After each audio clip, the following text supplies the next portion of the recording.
Após o cancelamento e desfiles adiados por conta da pandemia, o Carnaval 2023 está de volta.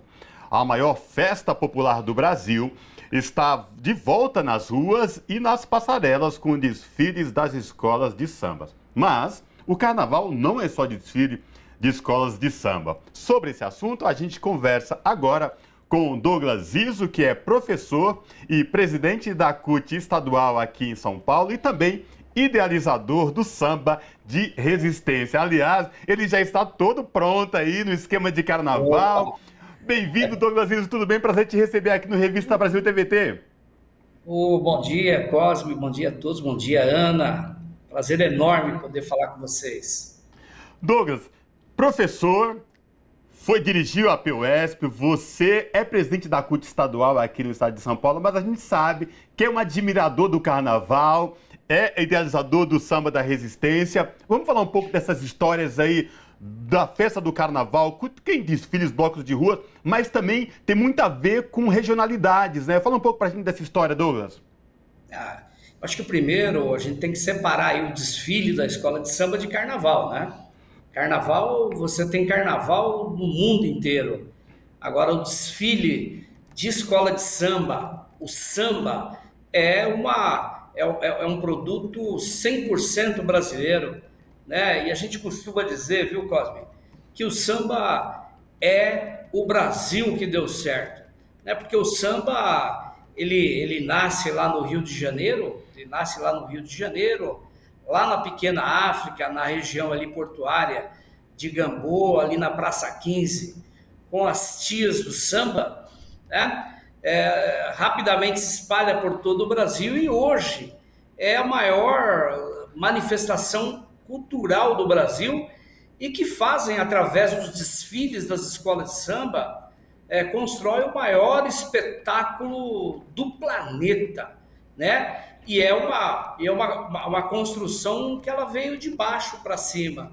Então, o desfile de carnaval aqui no Brasil é uma manifestação grandiosa e que é uma referência do Brasil por todo lugar que você vai no mundo. As referências do Brasil é o Pelé no futebol e o samba, né? Em especial os desfiles de escola de samba. E Douglas, a gente está falando aí dessa história. O samba, ele tem dados que dizem que o samba surge ali um pouco depois do surgimento da primeira favela no Rio de Janeiro, que é o Morro da Providência. E em seguida já uma articulação os historiadores indicam isso, que são cariocas e baianos que trazem esse ritmo do samba e descem o morro, vão para a cidade, vamos dizer assim, e levam toda essa musicalidade, todo o batuque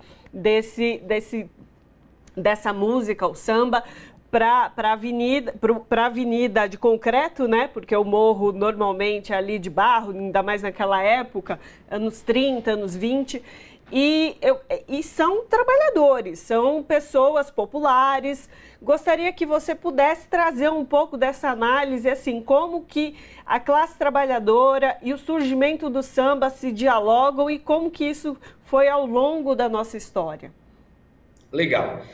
O termo samba, ele é um termo utilizado para todas as manifestações e danças de origem africana, umbigada e outras manifestações. Então, o samba, ele é trazido da Bahia, né? O samba, ele surge lá no Recôncavo Baiano. Então, ele é trazido pelas tias, que são mães de santos do candomblé, né? Inicialmente, ali na região de Gamboa, ali na região da Praça 15, no Rio de Janeiro. Eu acho que é importante, Ana, a gente destacar o papel da mulher, né, no início do século, para que o samba pudesse, né, se manifestar no Rio de Janeiro, porque é importante que quem está nos acompanhando saiba que o samba, uma boa parte do século XX, era tido como uma contravenção penal. Então, fazer samba era crime, viu, Cosme? Então, você fazia samba, você era um criminoso e muitas vezes a pessoa ia parar na delegacia de polícia. Então, o que acontece? Qual foi o papel das mulheres aí no início do samba? A tia Ciata, que era uma mãe de santa, uma quitandeira e curandeira, ela, na casa dela, era um espaço cultural onde aconteciam os pagodes. E quem é do Candomblé sabe, né, que é muita música, muita comida. E vários intelectuais da época iam nesse espaço, esse espaço cultural. E, na época, para fazer o samba, era contravenção penal. E ali no espaço da tia Ciata era possível porque ela, como curandeira, fez aí algumas porções e ervas que curou um presidente da República. E aí o presidente falou para ela: o que a senhora quer? Não, eu quero apenas que eu tenha a possibilidade aí de fazer o samba no meu terreiro. E ali as pessoas, os sambistas da época, podiam fazer o seu samba, e ali o samba acabou se difundindo por toda a cidade do Rio de Janeiro e depois se espalhando por todo o Brasil. Mas as mulheres aí, as mães de santo, as iás do Rio de Janeiro, da pequena África, tiveram um papel fundamental. Primeiro trazendo, depois estabelecendo os seus terreiros aí como espaço cultural para a realização dos grandes sambas, dos grandes pagodes no início do século XX. Douglas, vamos falar então um pouco do samba da resistência. Como que surgiu o samba da resistência? Você é um dos idealizadores e tal. Fala pra gente, para os nossos telespectadores aqui da TVT e ouvintes da Rádio Brasil Atual, como que surgiu? Então, quando nós comemoramos aí o centenário do samba, o primeiro samba aí foi pelo telefone, né? No início do século, nós tivemos a composição desse primeiro samba. Nós realizamos na CUT uma homenagem ao centenário do samba, e nessa homenagem o slogan samba, cultura de resistência de um povo. A partir daí, nós passamos todo dezembro de cada ano realizar as rodas de samba, e o samba passou a se chamar Samba da Resistência, porque por trás desse movimento cultural nós temos um debate político, que é a resistência do samba, né? O samba como cultura de resistência de um povo. E, em seguida, nós criamos e trouxemos para a Rádio Brasil Atual o programa Samba da Resistência, um programa de entrevistas que acontece toda quarta-feira, das 20 às 22 horas, onde a gente abre o espaço do Samba da Resistência para novos compositores, para compositores consagrados, enfim, é um espaço de resistência e de fortalecimento do samba. Eu acho que é importante a gente entender o porquê do Samba da Resistência. Eu já falei no início, né? O samba foi e ainda é a maior manifestação cultural brasileira, Cosme, mas, infelizmente, não é valorizado, e muitas vezes eu sou um pouquinho mais velho que você, viu, Ana? E na minha época de juventude, eu ainda me lembro, né, que toda vez que terminava um jogo de futebol que a gente ia fazer um samba, os dedinhos eram apontados, né? Esse pessoal do samba, é isso, é aquilo. Então há uma discriminação, e o samba ainda, mesmo sendo a maior expressão cultural do Brasil, ainda precisa derrubar velhos e novos preconceitos e se manter como movimento cultural no Brasil. Falando em preconceito, Douglas, vou trazer aqui uma história. Houve um tempo, uma história em que Vinícius de Moraes estava em São Paulo, numa casa noturna onde tocava Johnny Alf. E aí ele ficou incomodado porque algumas pessoas não estavam prestando atenção no espetáculo, estavam conversando, aquela conversa de bar. E aí ele ficou nervoso com a situação e falou: São Paulo é realmente o túmulo do samba. E naquele momento, naquele calor do momento, ele fez isso. E as pessoas utilizam fora de São Paulo, outras regiões onde o samba, o carnaval são mais tradicionais, são mais enraizados, usam essa expressão até hoje em dia, falando de preconceito, como você bem colocou, para mencionar como é feito o samba em São Paulo, sendo que Vinícius de Moraes já declarou também que se arrependeu de fazer essa declaração, que foi no calor do momento ali, naquela situação que ele fez essa declaração. Mas gostaria de te perguntar, Douglas, sobre esse contexto de São Paulo. Eu conheço um pouco, assim, algumas rodas de sambas tradicionais, há um carnaval tanto das escolas de samba, de blocos de rua, tradicionais, de terreiros de candomblé também. Há uma diversidade de sambas, como você bem colocou, são vários, e que em São Paulo são bastante tradicionais, tem pessoas muito expressivas. E aí eu queria, a partir dessa declaração, e que as pessoas tomaram isso como verdade, vamos dizer assim, nessa ação de preconceito, como é que você se põe, como que você avalia tudo isso?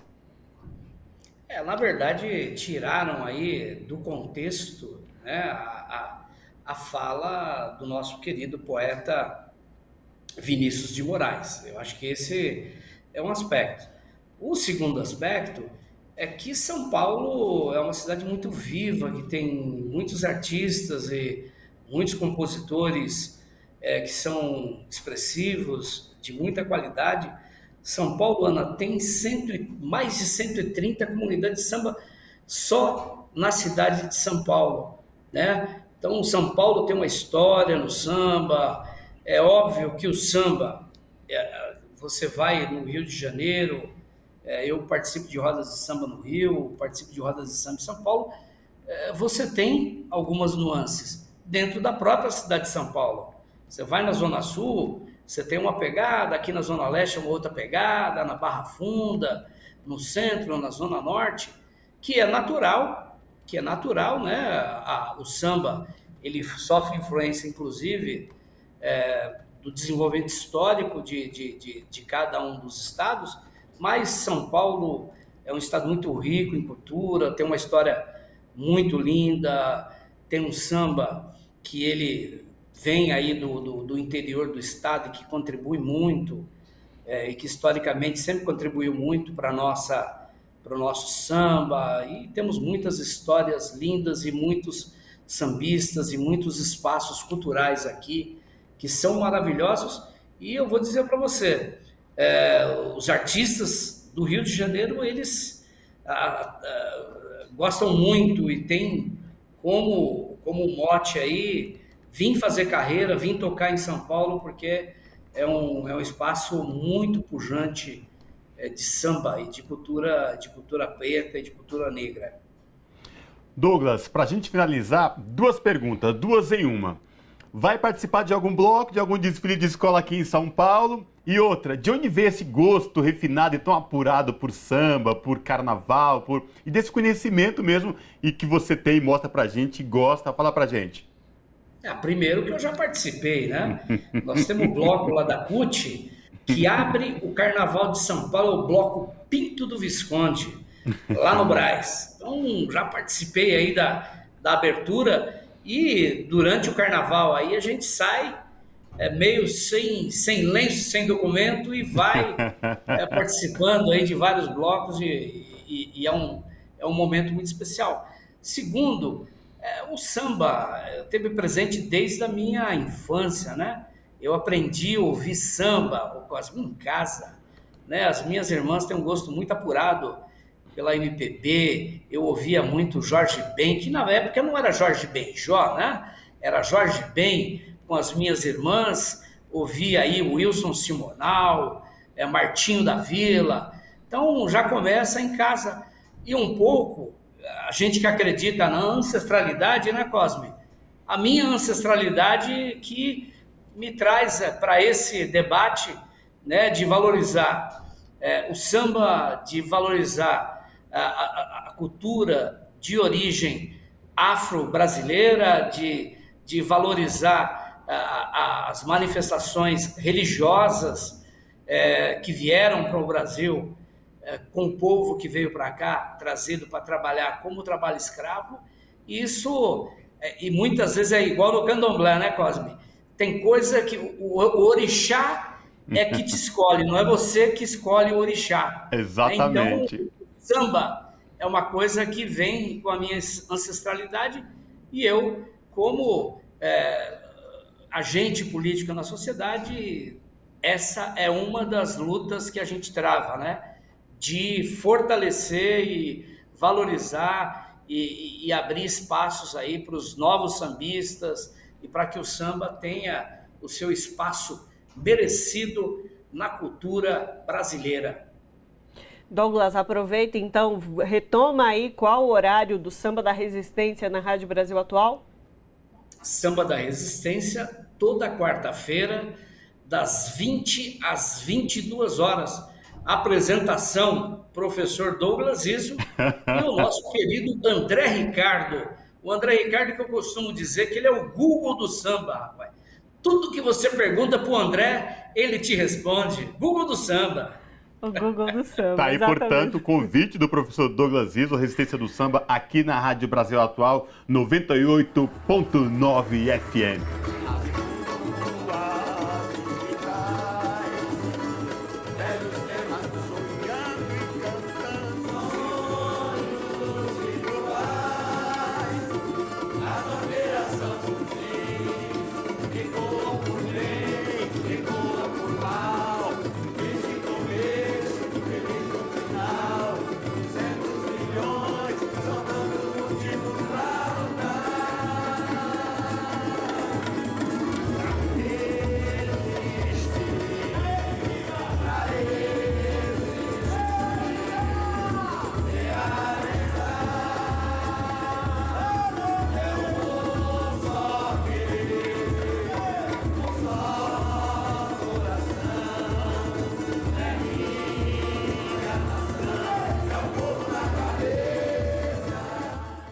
Então, conversamos com o Douglas Izzo, que é professor e presidente da CUT São Paulo e também idealizador do programa Samba da Resistência. Douglas, muitíssimo obrigada pela participação e por essa história toda do samba e dessa retomada aí da nossa ancestralidade.